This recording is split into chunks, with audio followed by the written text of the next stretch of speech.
ultimately, the U.S. has to weaken the dollar. It's a dollar. Ultimately, if you have metals priced in yuan and the same metal priced in dollars, if you want to incent dollar production of that metal, the dollar has to fall against the yuan and the dollar has to fall against gold, because gold is the yuan. And that's what I'm trying to say. So you got to get a much stronger yuan to incent metals production in this country. It's not really happening yet. I mean a lot weaker dollar versus the yuan.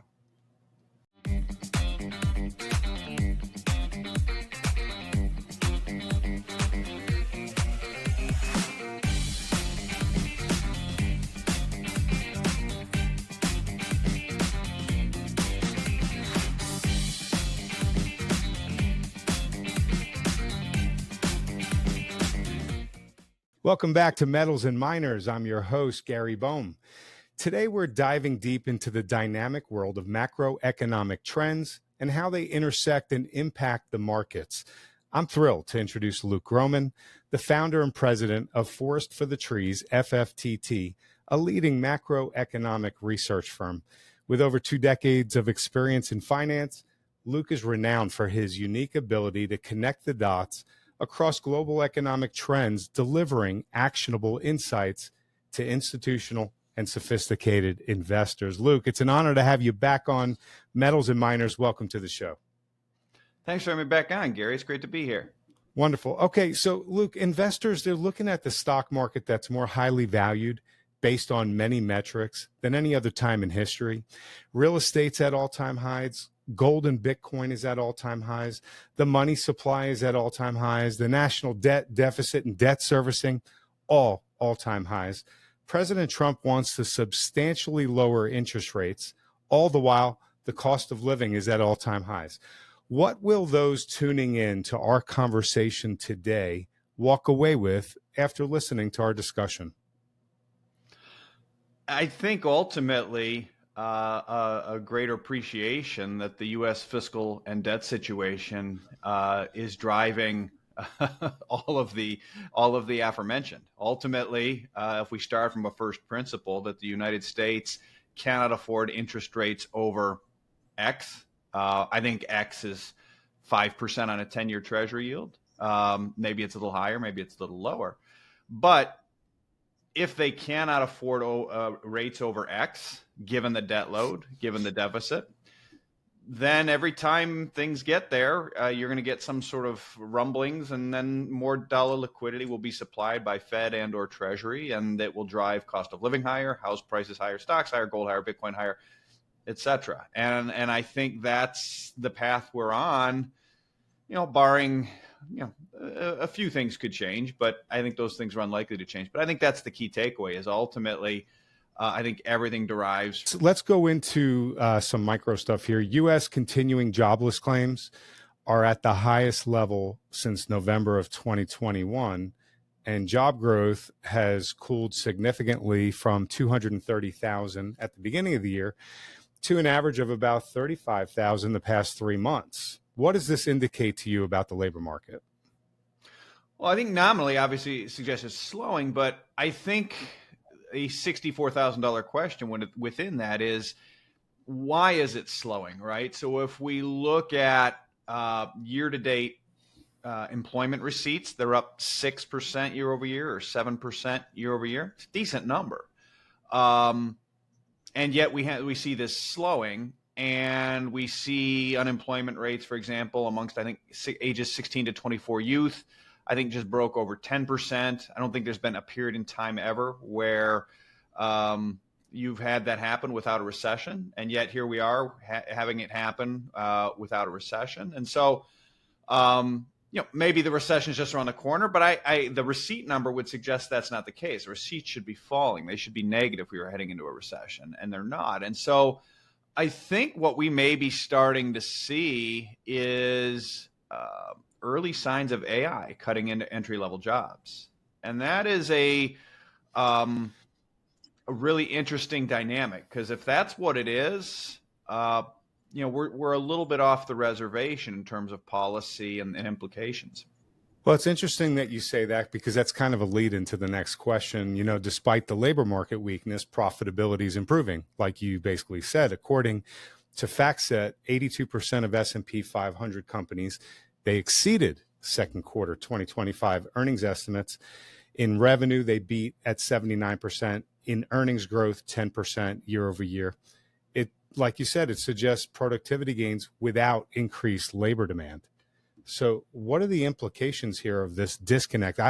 It's always been we see stronger earnings, stronger productivity, we have stronger labor.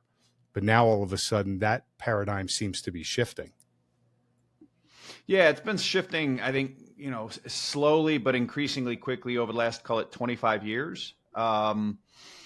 People in white collar world, especially on the coasts in financial markets, don't really see it, have not really experienced it. But out in the flyover country Rust Belt, what people are concerned about on the AI side is really something we saw when China was brought into the WTO for blue collar, and which was higher profits, higher share prices, higher profit margins, lower labor costs, lower labor input. And so AI is really just, China into the WTO for white collar workers, which is a big part of the economy. So, I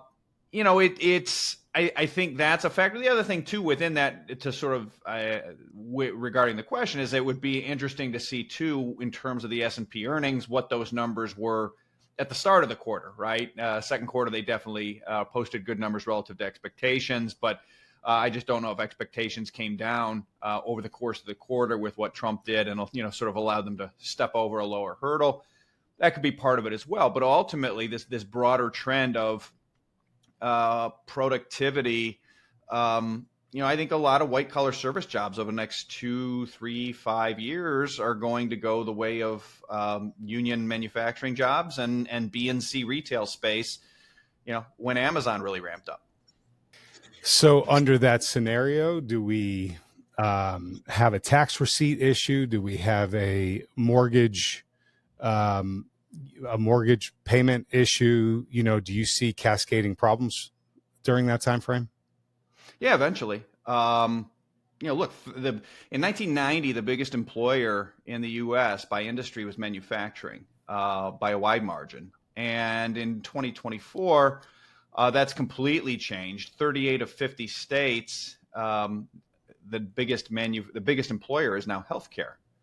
And when you look at where healthcare has added jobs, it hasn't been with doctors and nurses, it's been with administrators. And maybe there are some better industries that could be more easily disintermediated by AI than healthcare administration, but there's probably not a lot. And so the biggest employer in 38 out of 50 states is about to see massive disintermediation. And those people all have mortgages, they all have cars, they all have, they all have student loans. And, the student loans, that's just a government debt. That's pretty easy to write off. But yeah, I think ultimately, again, I really think people that are sort of, there's two schools of thought on the AI disruption thing. And most people say, well, it's just fine.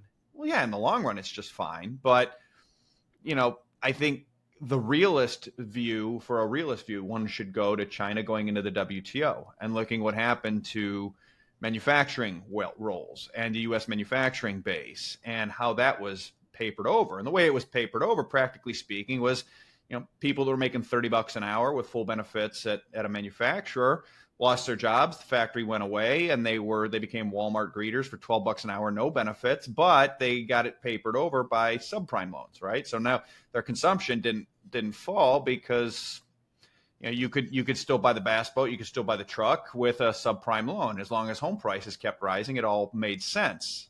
And then home prices stopped rising, and it all fell apart.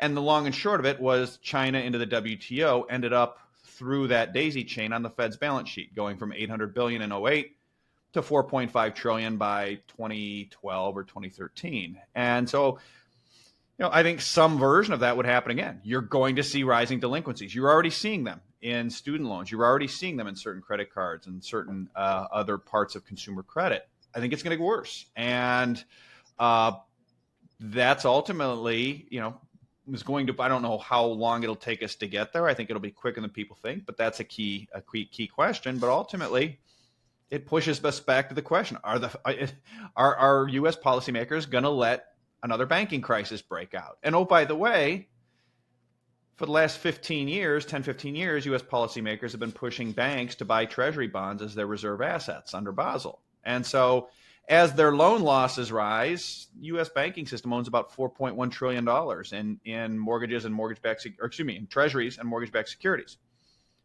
as high-quality liquid assets that they're supposed to be able to sell in a recession to offset loan losses. Well, we've seen repeatedly for the last 5 years that the long end of the treasury curve is not very liquid. So that, I think, if we get a slowdown as a result of AI in employment and in receipts and we start seeing loan losses, don't be surprised if long end of the curve yields do not fall much at all and then start to rise as we go into a recession, as receipts fall and as banks start to sell treasuries as their loan loss reserves. And it's going to very quickly push us into this decision. Are we going to let the banks fail? And no, there's no chance, in my opinion. I think the U.S. policymakers are going to have to step in and print more money again at some point down the line. So, the path from here to there is the key. What that can look deflationary for a period, things like that. But I think this AI thing is a very important potential macro driver over the next 2 to 5 years in terms of what it could do to employment, what it could do to wages, receipts, banking system, et cetera. It's an interesting analogy going back to China's entry into the WTO. Do you see long-term rates, that affect various types of loans? Do you see long-term rates being higher, though, during this period than, say, the subprime that you were talking about, thereby suggesting that those being impacted by this round two are not going to have some of the same benefits that maybe those who are affected in round one? I think it depends, right? I think ultimately, you go back to sort of the key takeaway that I led off with, which is it all depends on U.S. debt situation. The United States government can't afford a 10-year over, call it 5%. And so, as debt keeps rising, that 5% probably all else equal declines over time. And so,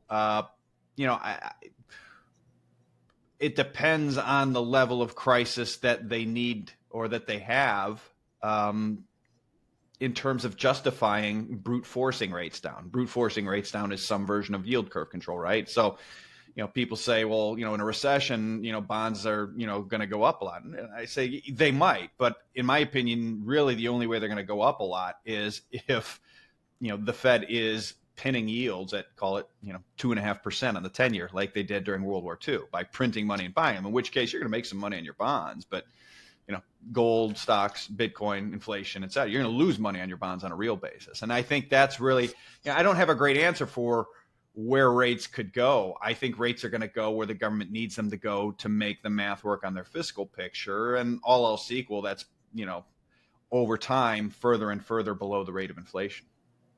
All right. So, Luke, you mentioned manufacturing. The ISM Manufacturing Employment Index is at 43.4. It's the lowest in 10 years, excluding the pandemic, of course. And the ISM Services Employment Index is at 46.4. It's the third lowest in a decade. The Private Job Growth Diffusion Index is below 50, the expansion contraction threshold. What are these metrics suggesting to you? Because, the labor market data is weaker, but the earnings side, the profit side is stronger. The manufacturing side is weaker. What is this suggesting to you?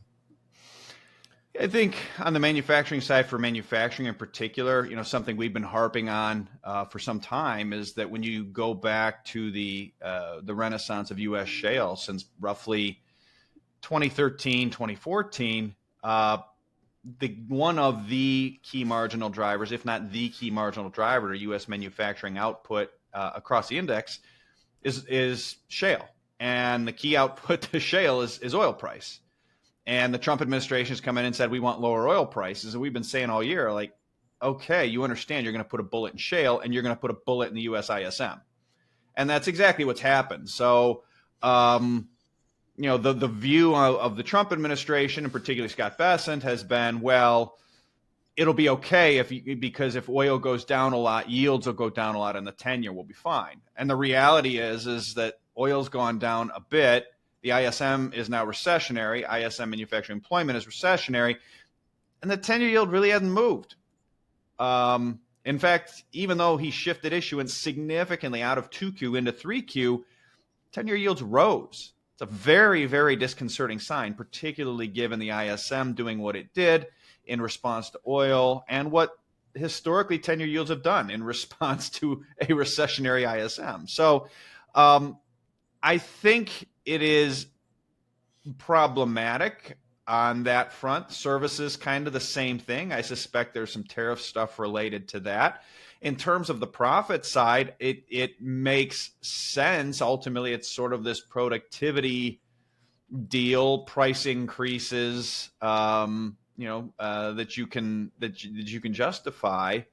But you can only have ISM services, and oh, by the way, the dollar has had its worst first half of the year in 50 years. And generally speaking, if you look at corporate profits against the dollar, they're negatively correlated, right? So, if I had only one metric, if you said, Luke, dollars up most in 50 years, what are corporate profits doing on a 6-month lag? I would say, oh, they're down. And vice versa. Hey, Luke, dollars down most in 50 years. On a 6-month lag, what are corporate profits doing? Like, oh, they're up. So there's, I think, a big element of that probably factored in there too. But ultimately, that can't last forever when you've got ISM services and ISM manufacturing in recessionary territory. At some point, there's got to be a connection. Okay, I'm glad you brought up the dollar, Luke. It reached 110 earlier this year, but it slid down to now about 98-ish. President Trump recently said, a strong dollar sounds good, but a weak dollar makes you a heck of a lot more money. What's your expectation for the dollar over the next 6 to 12 months? Are we going to stay around 98? Are we popping back up? Or do you expect this thing to continue to get weaker? I think it's going to continue to get weaker. I think it'll be a managed decline, but they need to get the dollar down further to square the circle on the fiscal picture. The fiscal math does not work unless the dollar keeps falling. Luke, the FOMC, it's in a state of flux. Adriana Kugler, she stepped away a couple of weeks ago, replaced by Trump's advisor, Stephen Miran. Chairman Powell is set to be replaced this coming May 2026. President Trump wants, as you've been talking about, a massive 300 basis point rate cut. What's your outlook for the Fed's voting dynamics over the next year or so, especially given that there's this massive, rollover of debt that they've got to do from the pandemic era? Yeah, I think ultimately they're going to get their lower rates one way or another.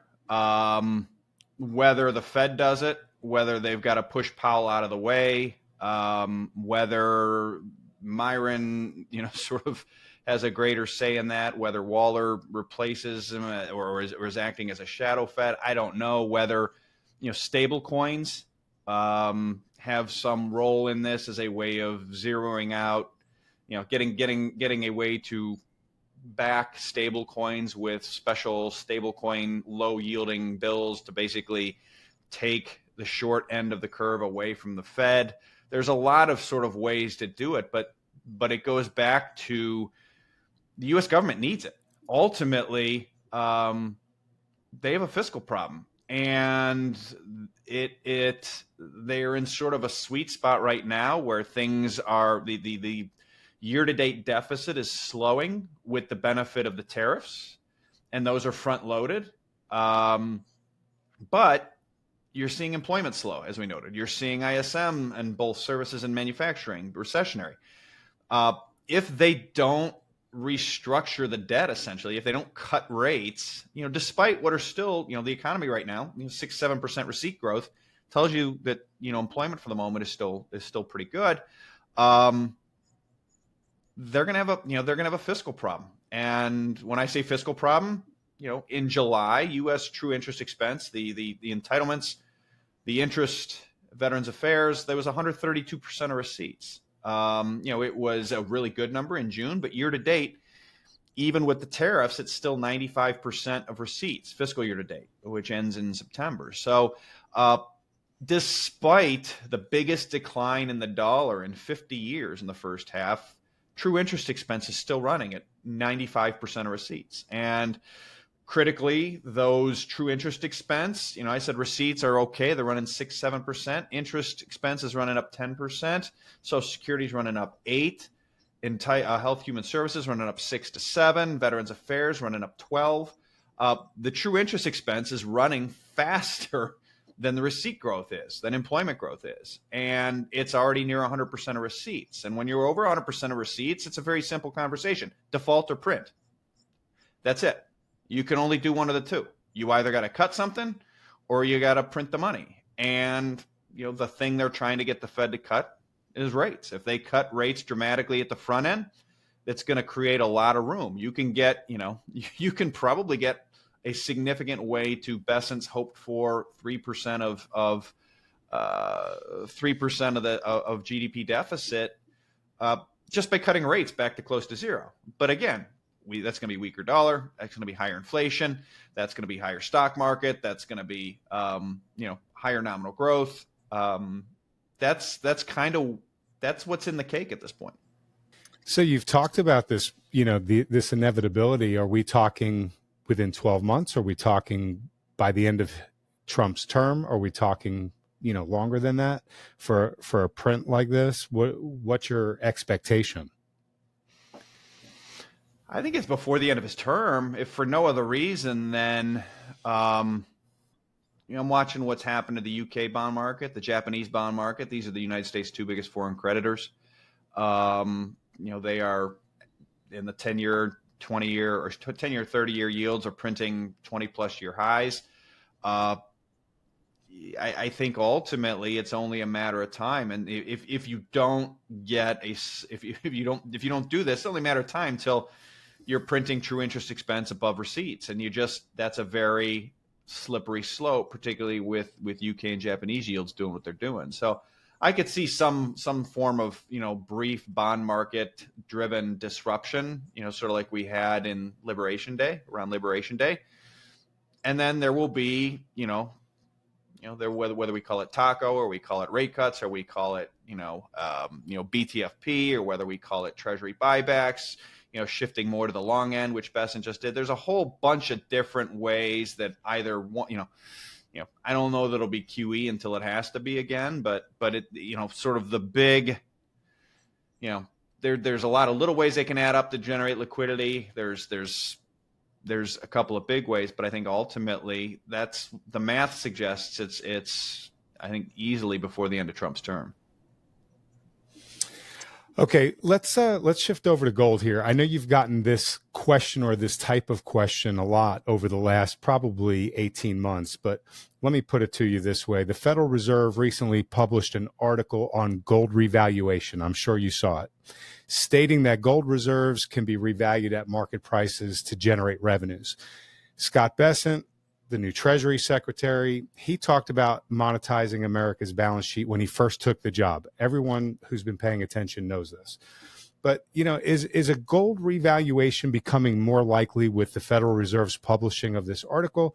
Or is that just rhetoric to excite investors for some reason, to have them looking over there while they're doing something else? I mean, it could always be the latter, but I think it's for them to put it in their back pocket. Because ultimately, this is increasingly looking like a very possible way or very, very easy way to find balance sheet, basically, right? Where, I think it depends on what happens at the long end of the curve. But if the long end of the U.S. Treasury curve starts doing what the UK curve is doing as we speak, as the Japanese long end is doing as we speak, particularly in response to Fed rate cuts, right? We saw that in September of last year, and I think there's pretty consensus, which is if they cut rates aggressively, the long end may rise rapidly because that's what happened last year. And, yes, but I think that's also fighting the last war. I think the Fed knows that too. And so this, the gold revaluation, I think, is to kind of put that out there, because I think if the long end starts running away on a Fed rate cut, then it gives Besant the ability to say, all right, we're revaluing gold. 3,400 an ounce puts about $875 billion into the Treasury general account. And that's essentially creating money using the gold. You don't have to sell any gold. It's not going to dump gold on the market. It's an accounting entry. It's absolutely gimmicky, but it's provided for in the Financial Accounting Manual for Federal Reserve Banks, Section 2.10. And then Besant can say, look, I'm not issuing another 10-plus year bond for the next 2 years. I'm just going to fund it out of this $850 billion, $875 billion. And that, to me, I think is the variant perception, which is the Fed cuts rates 150 basis points over the next 12 months, and 10-year yields go from 4.3, where they're trading today, to 4.2. Because I think if you asked 100 investors on Wall Street today, said Fed cuts 100, 150 basis points over the next 12 months, where's a 10-year go? They go, oh, it's going to 5.5. I think it depends. I think it all else equal, it probably would go higher. Probably would go over 5. But what did I just start the show with? 10-year yields are not going to be allowed to go over 5, because that triggers a debt spiral. And if we have a debt spiral at this point, it's game over in terms of, everything Trump administration is trying to do. MAGA's dead. GOP is dead in the midterms.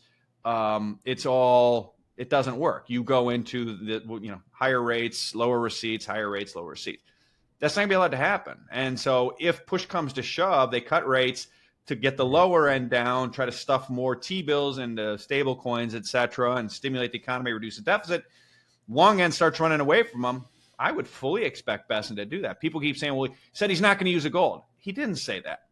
He said, we're not considering using the gold right now, is what he said in April or May on the All In podcast. And last week he said, I doubt we will revalue the gold. He didn't categorically deny it. He said, I doubt we'll do that. I doubt you will too, till you need to do it. Then you'll do it.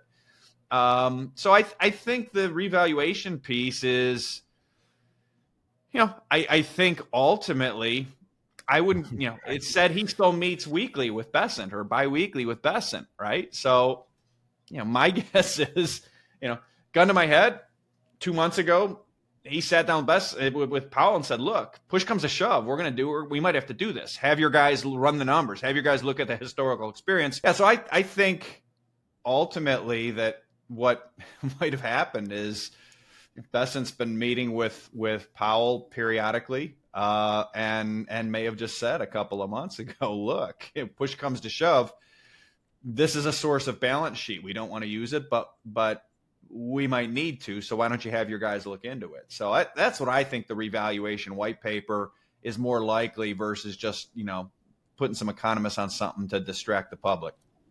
So to be fair to you, you're one of the first people that I heard a couple of years ago talking about a gold revaluation.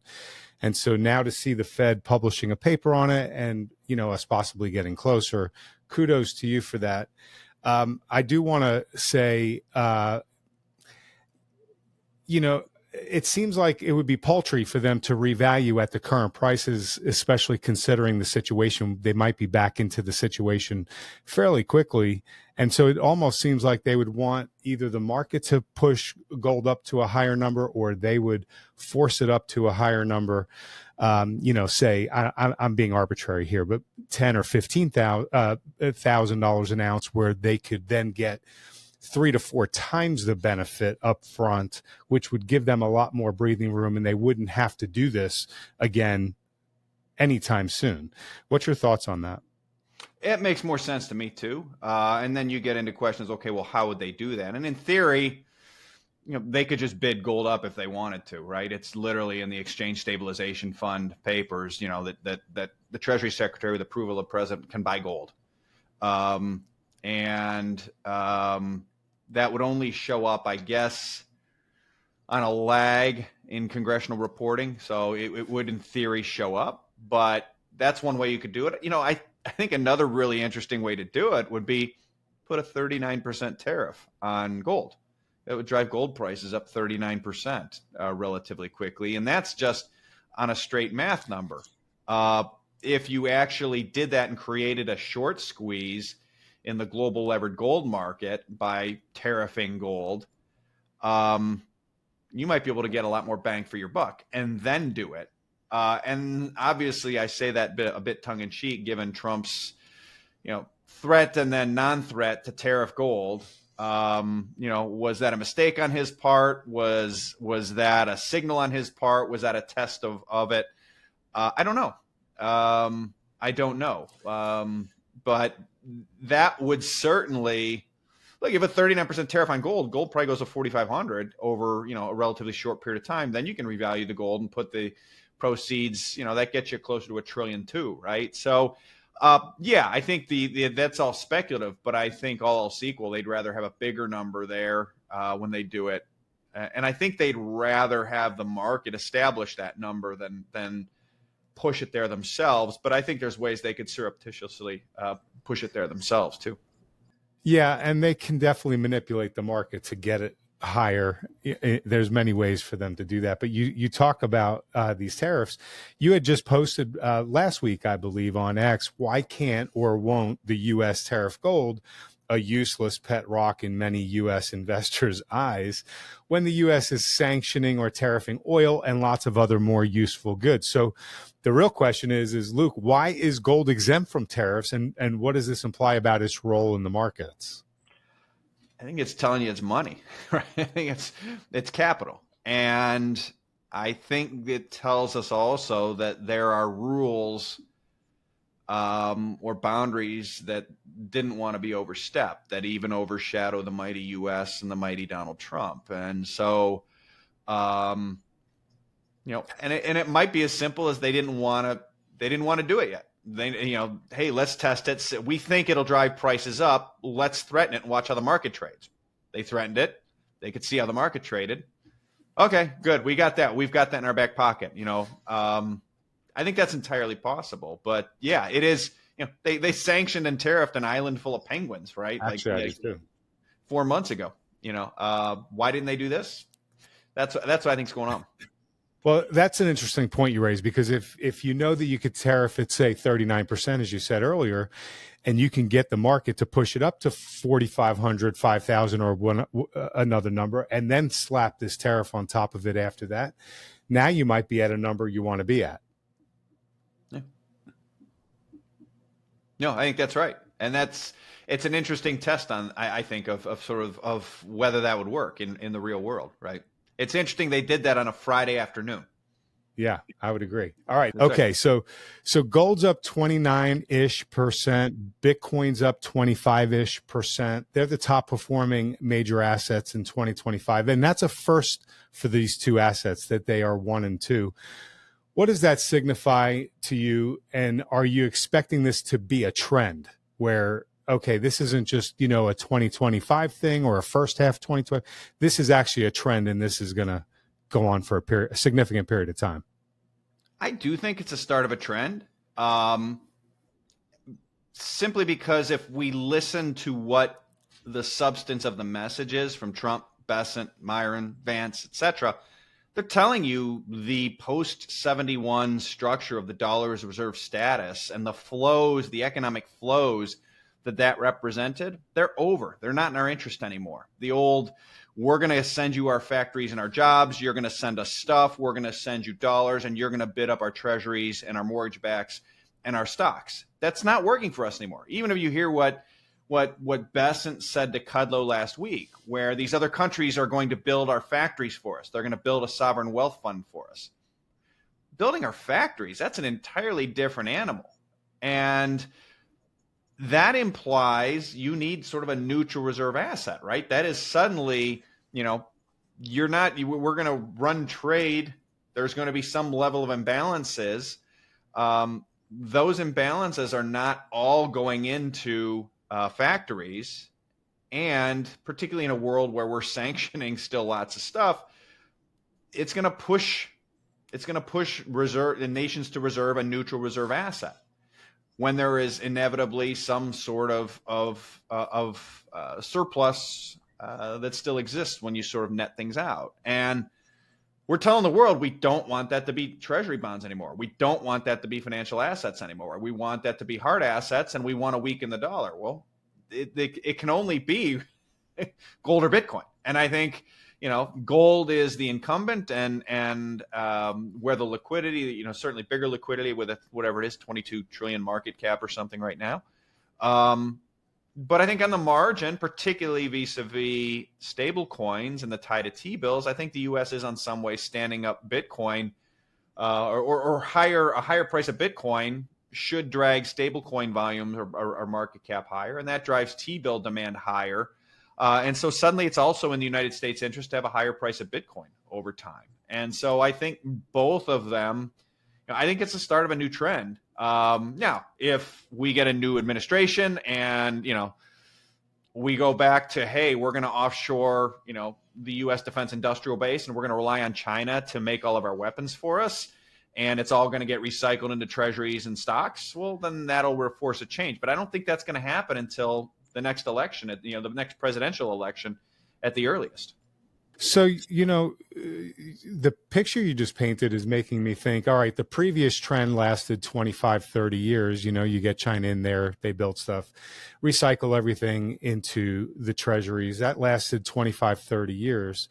Now it's no longer working for us. Is this new trend going to be a 25, 30-year trend that you're talking about? Or is this, I think it's more. A decade or less? I think it's more. I think 1940 to 1980 was what's good for GM is good for America. And then from 1980 to 2020 was what's good for Goldman Sachs and the U.S. Treasury market is good for America. And I think 2020 to 2060 is what's good for the defense industrial base and the U.S. military is good for America. And what's good for the U.S. defense industrial base and the military is a neutral reserve asset system that allows the dollar to trade down against that neutral asset to where it makes sense, where people actually want to do something besides be financial engineers, actual engineers, actual welders, actual production facilities here that we can compete. And so, yeah, I think we're, 2020 to 2060. Yeah, we're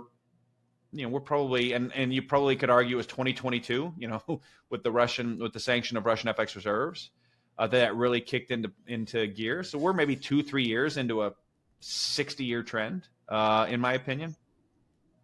Wow.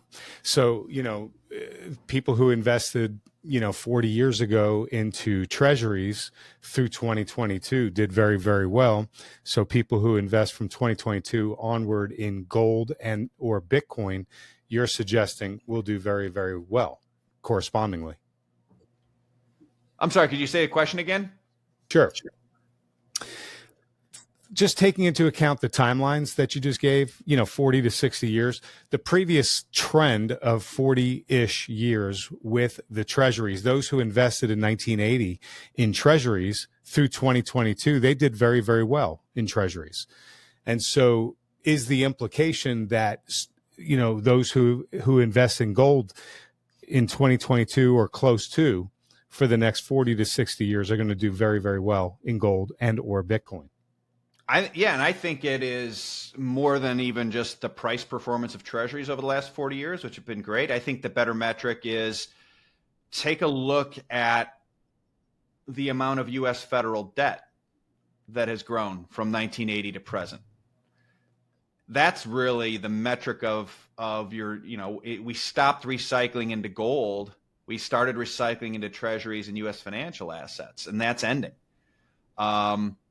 And so ultimately, when you then factor, I think those recycling, if you take a look at a chart of U.S. debt from 1980 to present, what is it? What was debt in 1980? 2 trillion, 3 trillion? So what is that? 15x, 20x? Yeah. These are the types of numbers I think that make more sense. And then you layer on top of that the weak dollar that implies. And not even the weak dollar, the appropriately valued dollar, right? I mean, we're running the world's biggest deficits by far, by virtue of the former system. Yeah. And the only reason the dollar wasn't allowed to reflect that was the former system. Well, the flows they are defining, the steps they are taking, the policies they are implementing are all moving in the same direction, which is that system's over. We're not going to recycle. We're not going to sell corporate America to China to finance consumption anymore. That's what we've been doing for 25 years. And before that, it was Europe and Japan and whoever. But we're not going to sell, the U.S. net international investment position, which is negative $25 trillion right now. Foreigners own 25 trillion more in assets, more than they own, than we own of theirs. In 1982, that number was positive, maybe 10% of GDP. So we own 10% of our GDP more of foreigners than they owned of us. Now, after 40 years of this system, it is negative 85% of GDP. That NIIP number is going to end up going into gold and Bitcoin over these years. I mean, people, in my opinion, we are at such an early trend, and we'll be ups and downs or whatever. But again, barring a political change where a decision is made, and I would point to people, Biden came in after Trump's first term as the anti-Trump, and he didn't take tariffs off China. He ramped them up. So I think it's a really important point that, like, number one, the White House isn't really driving the bus here. A, it's a huge shift in flows. B, the White House isn't driving it, and the Fed isn't driving it. It's the Department of Defense and the intelligence community. It is now in their interest. We're going to run with a neutral reserve asset. And I think we're in the very early days of it. And I don't think people really appreciate how powerful that trend can be. Thank you for painting that picture. You've been talking about the U.S. defense base here. It's been reported that China is restricting the supply of critical minerals to all Western defense companies. That's clear. It leaves the U.S. military supply chain extremely vulnerable. What is the pathway out of this, and can the U.S. even be war ready in this current situation? The pathway out of it is hard work and financial repression of the bond market, right? I mean, we need to produce a lot more of our own stuff. We need to produce the engineers. We need to produce the welders. We need all this, and we need to do it fast. And before that, we need to produce the grid because, oh, by the way, these data centers have bought up all the grid capacity. We don't even have the grid capacity to do what we want to do. So, this is 40 years of misallocation towards financialism biting us in the rear end. And so I think, best case, we're talking about absolute best case miracle, 5 years till we could go to war on a conventional basis with even a near peer, let alone peer major power, and probably more like 10 years. We're probably going to have 5 to 10 years of peace forced on us by our poor strategic decisions of the past 40 years and the evolution of technology, right? It's not all our poor decisions, but look, when you have $1 trillion a year in spending and a lot of it's going into incumbent weapons platforms that have been made obsolete by drones and missiles and hypersonics and AI, that's a problem, right? So it's a difficult, even if we could come to the political decisions, right? Hey, we're going to stop making aircraft carriers because even our own pilots call them target practice now. And we're going to shift those 12 billion per carrier production into things that are much like that's a political decision. Somebody's congressional district is going to get wrecked. And that guy doesn't want that to happen. And so there's going to be a fight around that. And that's going to delay things. And, we're already way behind. We're so behind on making subs. We've had to sort of short the Australian subs we promised them. Why? Because we don't have the welders. Why don't we have the welders? Because, every time the working class starts to get paid a little bit, we open up the borders to crush wages of the working class. People go, oh, I don't want to be an engineer. I don't want to be a welder. I don't want to be a skilled trade guy because, you get relegated. You don't make any money. You fall behind. Well, here too, it's a political decision that we're seeing play out in our streets, right? All we ever hear about in the immigration discussion is it fair? Is it nice? What would Jesus do? Listen, all respect, I'm a Christian. There's a Christian side of the discussion. There's an economic side of this discussion that needs to occur too, which is strategically, if we want to, where do we want to be? And if we want to get there, then what are the policies we need to pursue? China's opening up their borders all of a sudden, but they're only accepting science, STEM graduates from the top universities in the world. You watched the show 1923, the spinoff from Yellowstone, right? I mean, we were the nation that welcomed all immigrants, except when you watch the history, they didn't welcome every immigrant. You had to prove you could read. If you couldn't prove you could read at Ellis Island, they sent your butt back. And yet there's this narrative, right? So there's, what will it take? It takes realism. It takes a strategic vision. It takes someone who can communicate that vision. It takes some coming together. I don't see a whole lot of that sort of anywhere. And so that's why I say like 5 years absolute best case, I would take the over. It's probably more like 10 to 20 years of hard work. Yeah. So you listed a number of bottlenecks, and I would ask you, do you think another bottleneck is the actual metals and minerals? I mean, the amount of money and investment dollars that have gone into the financialized assets and stayed away from the metals and the minerals is extraordinary. And so it takes 15 to 20 years for mines to come online to be producing any level of quantity. If you look back 15 years ago, there was not a massive amount of investment taking place or since. And so we don't have the prerequisite investment going into the ground to pull out this massive supply that we need. And so in order to be able to create the grid of the future, to have the electrification of the future, to have all the military equipment of the future, to have everything of the future that, the AI, the data centers, the robotics, everything that they want, we need the metals and the minerals in order at the base level in order to do it. Do you see that as a bottleneck? Oh, it's absolutely a bottleneck. And I would add to that it's an underappreciated facet of what China has done to further corner us or box us out, which is as they roll out marginal yuan pricing of these commodity imports, including metals, using gold as their net settlement asset, what they ultimately do is make gold the reference for these metals, not the dollar.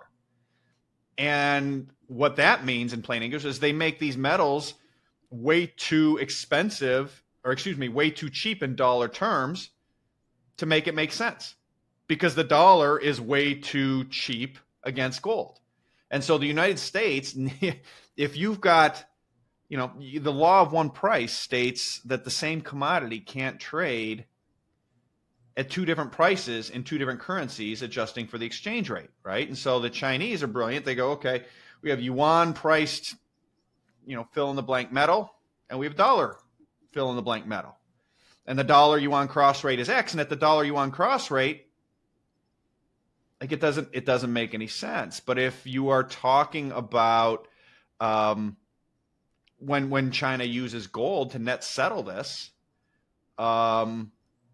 then all of a sudden, if the yuan is decreasing against gold dramatically, if the dollar doesn't keep up or in terms of its decline against gold or beat the yuan in its decline against gold, then it doesn't make any sense. You get where it ends up translating through to the dollar term, the dollar price of these mines. And I think that's I think the more structural. I don't think that's a sort of I don't think execs are sitting down and going, well, the yuan dollar cross rate relative to gold and yuan denominated. But I think it's showing up in the price of these metals over time, and I think it's showing up. I think the bigger issue in sort of tactically is just the regulatory side. Chinese can understand what they're trying to do. They can pull it out of the ground. They'll take that pain. We have no ability to do the regulatory stuff, and then we don't have the grid right now either. So it's a problem. Yeah, so it seems inevitable from this, thinking strategically all the way out, trying to play this out logically. It seems inevitable that we're going to see price spikes in the metals and minerals popping like popcorn over time, and whether that be because we have to print or whether that be because China is pushing further faster and we need to try to keep up, but we don't have access to the supply, whatever the case may be, it seems inevitable. Yeah, it seems inevitable that prices move higher. Is that what Seems you're saying? inevitable that that prices move higher in the metals and minerals. Yeah, and I think ultimately that's really what I was trying to say with the gold reference point. When you're pricing the same metal in yuan and dollars, unless the gold price, if the gold price, if China's net settling its trade, its imports, its metal in gold, and the price of gold is rising in yuan rapidly, then and then in dollars, gold's not rising much, right? The dollar's not falling much against gold, then there's not going to be any incentive to mine these things, right? Because it's a global market. You've got to have the gold price of these things has to rise. The dollar price has to rise. They have to fall in gold terms, right? So, for example, we've seen the gold to oil ratio go from 8 barrels an ounce to 54 barrels an ounce over the last 15 years. The gold to silver ratio has pulled back recently, but it's near all-time highs. Ultimately, the U.S. has to weaken the dollar. It's a dollar. Ultimately, if you have metals priced in yuan and the same metal priced in dollars, if you want to incent dollar production of that metal, the dollar has to fall against the yuan and the dollar has to fall against gold, because gold is the yuan, and that's what I'm trying to say. So you got to get a much stronger yuan to incent metals production in this country. It's not really happening yet. I mean a lot weaker dollar versus the yuan. This has been an incredible discussion. I just want to welcome everyone who's tuning into this fantastic interview with Luke Gromen, founder of FFTT, Forest for the Trees, a leading macroeconomics research firm. Before we wrap up with Luke, I just want to direct everyone who's interested in metals and mining to dive into our Substack at metalsandminers.substack.com. Join the quickly growing community and receive a free report. It's titled, "If You Don't Own Gold, You Know Neither History Nor Economics." That's a famous quote by investing legend Ray Dalio, and that's the name of the report. I'm also positive that you've been enjoying the conversation that I've been having with Luke. Please let him know. Hit the like and subscribe button and leave a comment below the video. Luke, would you please share a key takeaway that you want viewers to keep in mind about today's economic, market, or monetary situation? And then just let everyone know where they can learn more about your work and how they can connect with you. I think the key takeaway is ultimately that first principle, which is the U.S., which is the center of the system, the reserve currency issuer, has a fiscal issue, and it is acute at varying degrees depending on level of the dollar and some other factors. But ultimately, that first principle is that fiscal situation will not be allowed to go critical for lack of printing money, injecting dollar liquidity. And I think that's ultimately a critical point for investors. For people interested in more information about our institutional and mass market products, they can check us out, fftt-llc.com. And I've got an active feed on X as well at Luke Gromen.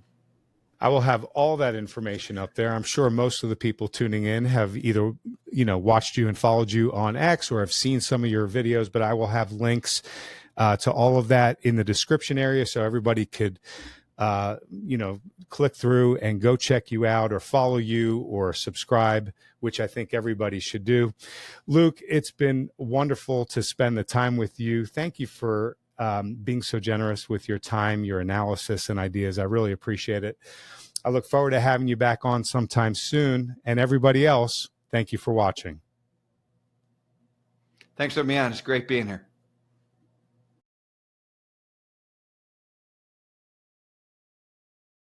Direct everyone who's interested in metals and mining to dive into our Substack at metalsandminers.substack.com. Join the quickly growing community and receive a free report. It's titled, "If You Don't Own Gold, You Know Neither History Nor Economics." That's a famous quote by investing legend Ray Dalio, and that's the name of the report.